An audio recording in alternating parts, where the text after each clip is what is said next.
First matter to come before the court this morning, the city of Tallmadge versus Teneika Johnson. As you know, each party will have 15 minutes to present one argument. The appellant will proceed first and may reserve up to 5 minutes for rebuttal. We have read the briefs and we're prepared to go forward. If you'll just let me know if you wish to reserve any time, I will be keeping them. Thank you.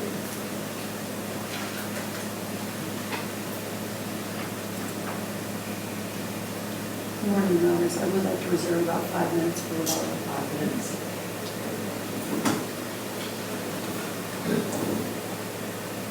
May it please the court, my name is Rebecca Black, and I'm the attorney for the defendant appellant in this matter, Ms. Teneika Johnson.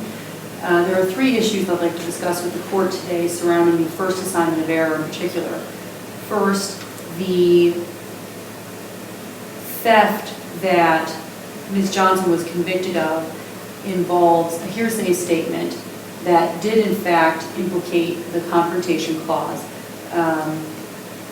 When you look at the transcript, I should say, that the factual matter supports it was hearsay. Second, this was a statement under the confrontation clause's guarantees of protection to the defendant. Additionally, as a third matter, the statement was testimonial under the primary purpose test as it was expanded upon in Ohio v. Clark, the U.S. Supreme Court case.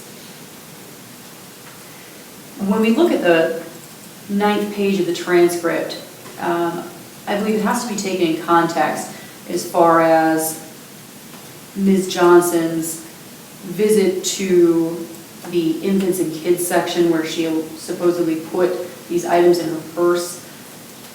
When you go through the testimony up to page 11, it starts talking about Mr. Jindra, the loss prevention officer, starts talking about I believe he backtracks, essentially, to qualify what he had first said.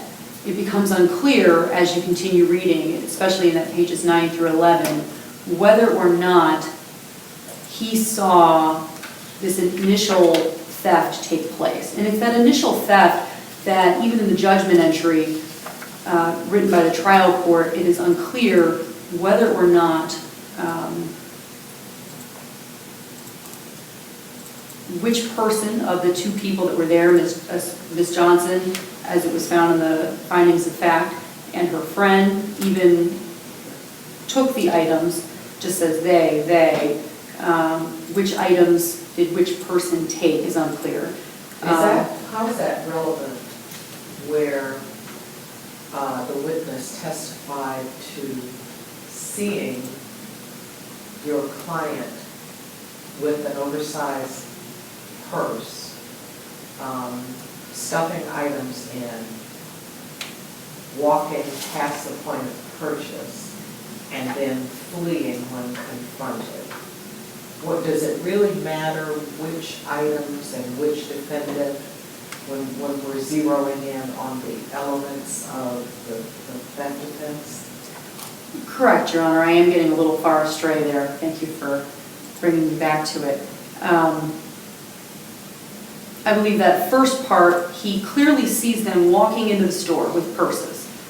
And then he immediately suspects. Yes. Why? It's not truly explained in the transcript. So that he is supposedly, when you get to page 11, he is watching his manager, as I read it, watch this unfold, this first incident in the children's, kids, infants department. I think we have to take it in context because of the way he backtracks and the clarification that occurs later, I believe on pages halfway through 10 to 11, doesn't really clarify it. It just says, did you observe your manager? It doesn't say, did you observe the theft, the first incident of theft of the 2. I agree that the second incident, the women's underwear clothing incident, was not considered by the trial court. That first first incident that I believe was unclear. So if your position is that the evidence is unclear, not that there was no evidence or that it was, well, let me see, that it was against the manifest weight. I'm trying to remember what your actual assignment of error is. Was it the confrontation clause? I'm sorry, I'm talking about the confrontation clause issue, yes. Okay, so as it relates to the confrontation clause, if what you're saying is, you know, he testified that he saw certain things and then he testified to certain things that he believed the manager observed, and the evidence is just not clear whether with respect to those things he saw them too. Are you able to meet your burden to show error on appeal where it's just unclear? In other words, that, you know, does that establish that there is error? Or does it just establish that, gee, there's some confusion in the evidence? I think because we are looking at this under the de novo standard of review as a confrontation clause issue that was objected to, that is something that your honors can decide. But, I mean, it's the legal application issue of it as well. I just wanted to touch upon the factual basis to make sure that I at least covered that issue here today, because there was some disagreement in the appellee's brief as well. But if we do assume it was hearsay, then as to the second issue I wanted to bring up today, it is a statement that implicates the confrontation clause. Although Crawford does suggest that it has to be a more formalized solemn oath or declaration, it is not exclusively set to something that rises to that level of formality, as it's explained in Michigan v. Bryant as well as in Ohio v. Clark. They're looking for something that is a certain level of formality. Other case law from the U.S. Supreme Court does discuss, well, it can't be a conversation, it can't be from one prison inmate to another, things like that. And I believe that because, and this is getting into the third part of it as well, that it was testimonial under Ohio v. Clark, because it was from one loss prevention manager to a loss prevention officer in order to apprehend something. It was not an actual, apprehend a theft occurring. It was not an emergency in the sense that these other U.S. Supreme Court cases are, because they discuss domestic violence, things where there is truly life and limb at risk. But in this situation, there is no ongoing emergency as it's viewed by the higher level courts there. And that also... So are you, just to clarify, is it your position that because the one gentleman who testified was a loss prevention officer, that his position is on par with a law enforcement officer? Yes, I only hesitate to think of the extent of on par and what you may mean by that. Well, you in your brief, you speak to the whole issue of testimonial statements as those that are made to law enforcement officers for the purpose of, investigation and so on and so forth. So,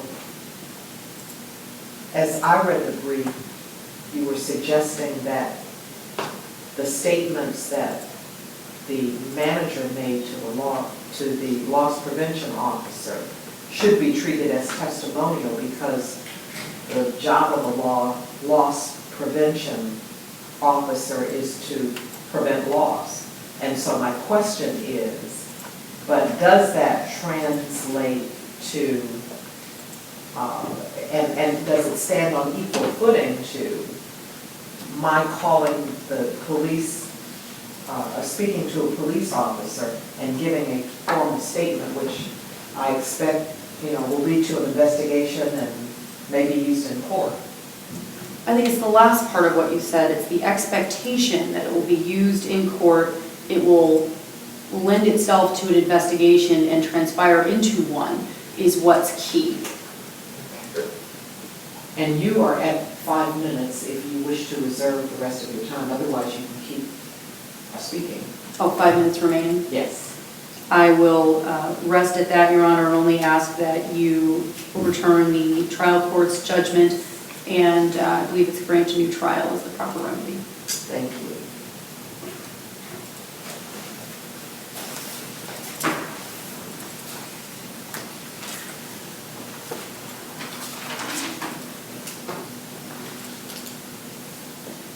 May it please the court, my name is John Scavelli and I represent the city of Tallmadge, state of Ohio.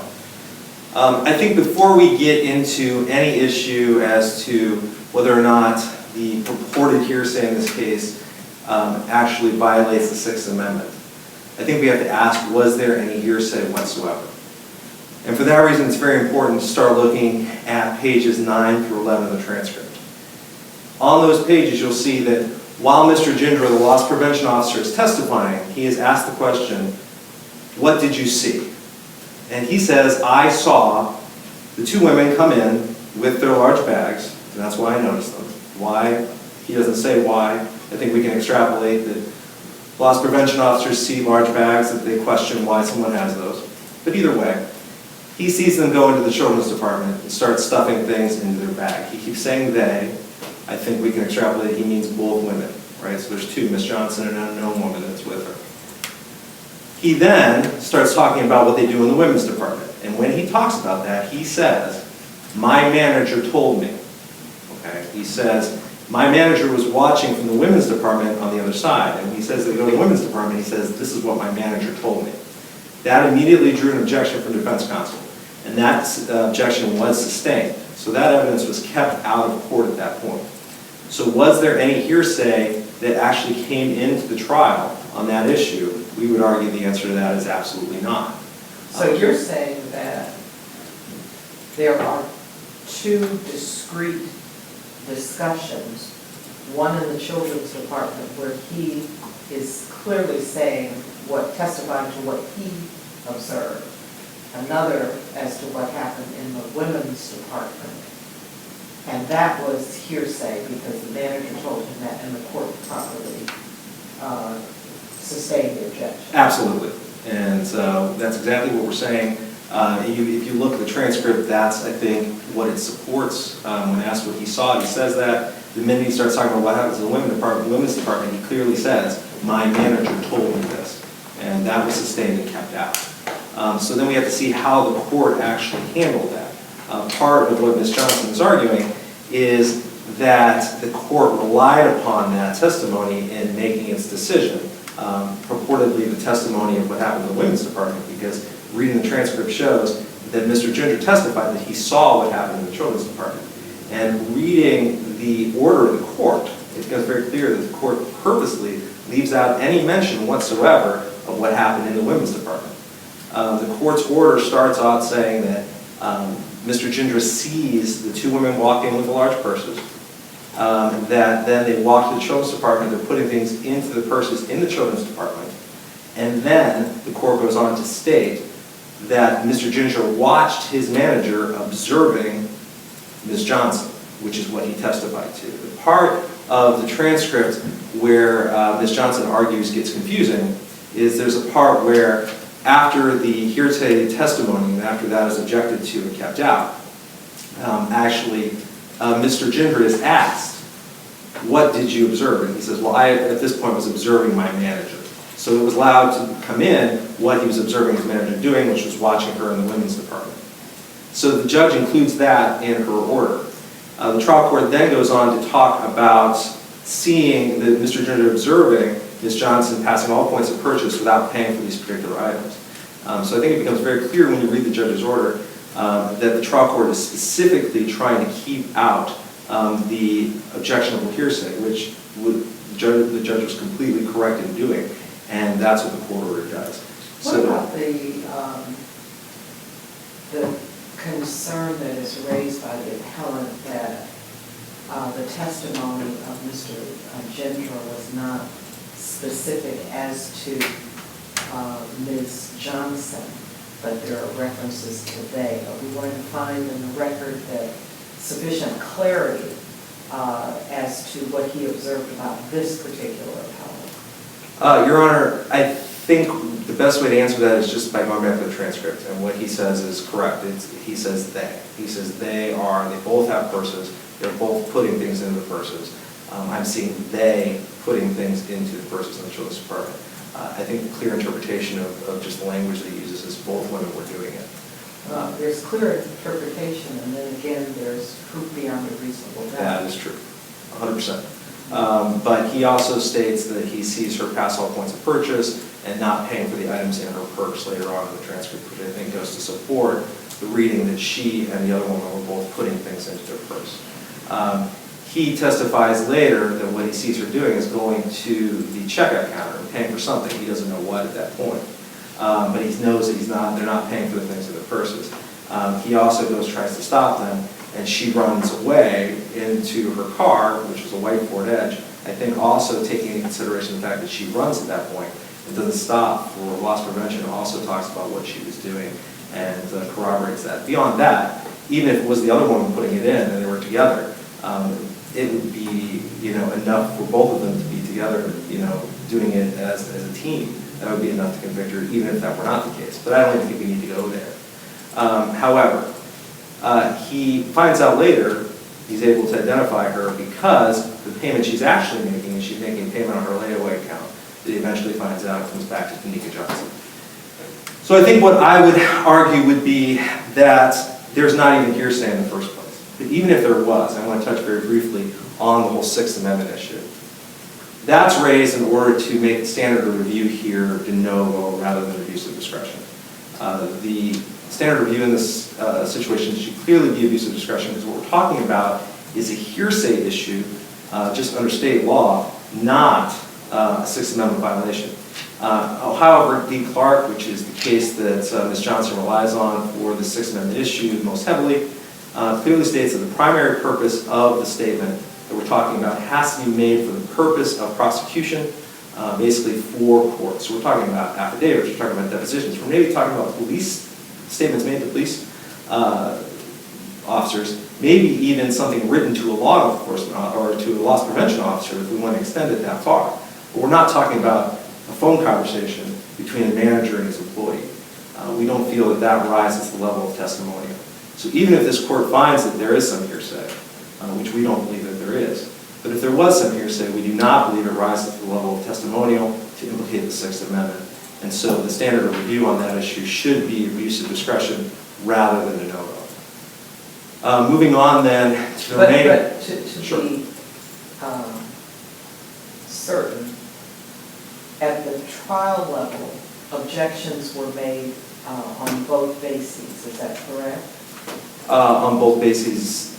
Of both the constitutional and the rule of evidence. I think all he said is hearsay. I'd have to go back and look at the transcript, but I believe. Well, that would be important, but we will certainly check. I believe that the only thing that the defense counsel said was objection. I believe this is hearsay, which would not have been saying that it was a Sixth Amendment violation. I don't believe that was raised until the appellee or the appellant filed her brief. So then moving on to the remaining assignments of error 2 and 3, we'll just touch on those briefly. We've talked about the facts. I think the court understands what the facts are. They become important here in this situation. I think it's important to clarify the difference between sufficiency of the evidence and manifest weight. The court understands that, but I don't think it's clear in Ms. Johnson's brief necessarily. And I think Ms. Johnson's brief focuses more on the sufficiency side than the manifest weight side. We're talking about sufficiency evidence. We're talking about whether or not there was enough evidence in the light most favorable to the state to prove beyond a reasonable doubt that Ms. Johnson was guilty. When we're talking about manifest weight, we're talking about whether, even if there was sufficient evidence, did the trier of fact basically lose their way, interpret the information incorrectly. We do not feel that that Ms. Johnson's brief sufficiently argues that and only really argues a sufficiency issue. We feel there's more than sufficient evidence. Mr. Ginger testifies he saw Ms. Johnson enter the store. She had a large purse. He sees her go into the children's department, starts stuffing things into her purse. We're not going to talk anything about what the manager saw because that was rightfully kept out.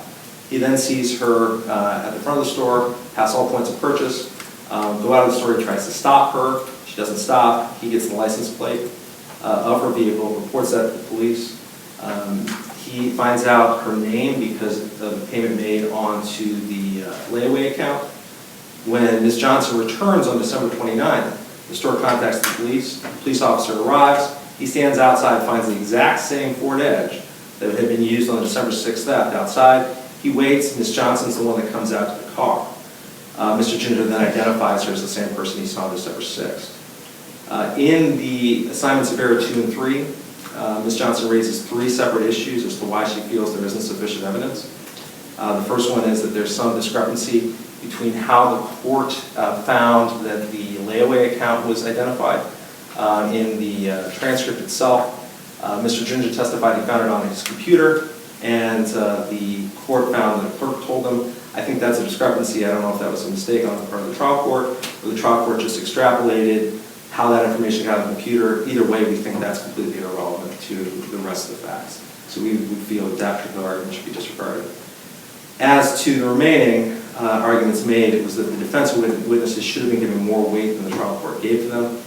One of the trial witnesses was Ms. Johnson herself. She testified that she gave her ID, money, her car to another woman who looked a lot like her to go make a payment on her layaway for her, and that's how this happened. We feel that this is self-serving. We feel that it is not credible, and it's really just an explanation of how a woman who looked just like Ms. Johnson, who had Ms. Johnson's ID, who had Ms. Johnson's car, happened to be at Kmart making a payment on Ms. Johnson's account. So we feel that her testimony should be disregarded and not given very much weight. As to the remaining witness, it was Ms. Vucic who was purported to be an alibi witness. However, an examination of the cross-examination portion of the transcript, Ms. Vucic shows that she really was not very certain of any of the times. We know for sure that she probably met Ms. Johnson at 5 o'clock on December 6th, and I don't think there's anything in the transcript that would say that Ms. Vucic was not being truthful. However, it becomes very clear upon reading the transcript that she was not very certain of the times. She doesn't know what time she left herself that evening. She doesn't know what time Ms. Johnson left. She didn't leave with Ms. Johnson. She doesn't know if Ms. Johnson left before her or after her. So it becomes very clear that she did not keep a very good track of Ms. Johnson. So I do not think that she provides any sort of alibi for Ms. Johnson whatsoever. Based upon that, we feel that all 3 assignments of error should be overruled, and we'd be happy to answer any of the questions that the panel has. Thank you. Thank you.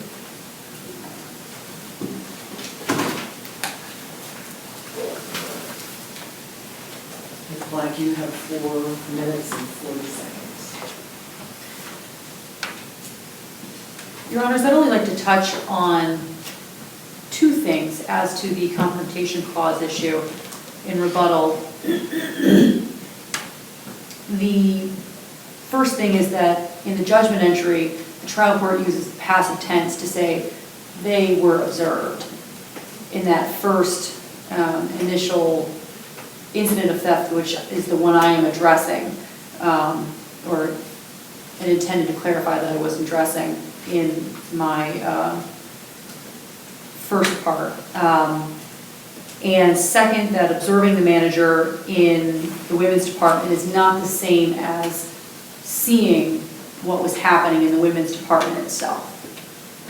Meaning she could only see the physical body of your client being present, but not what she was actually doing? As I read the transcript, and I think I understand your question, yes. It's observing the manager, observe them is one thing. It sounds like you're only watching the manager. It doesn't sound like you can see what the defendant is doing. When the trial court says they were observed, the subject of that, the they, are the two women, correct? Yes, correct, I apologize. And So I'm not sure I understand the import of the court using past tense. I mean, Oh, something- passive, I'm sorry. Oh, passive. Okay. Meaning, it's not clear who observed them, Gotcha, okay. even to the trial court. And I think that's important, given the issues we're facing here. Because, and you say that because the trial court didn't say Mr. Gendra observed. Correct. Now, were there co-defendants in this trial, or was it just your client?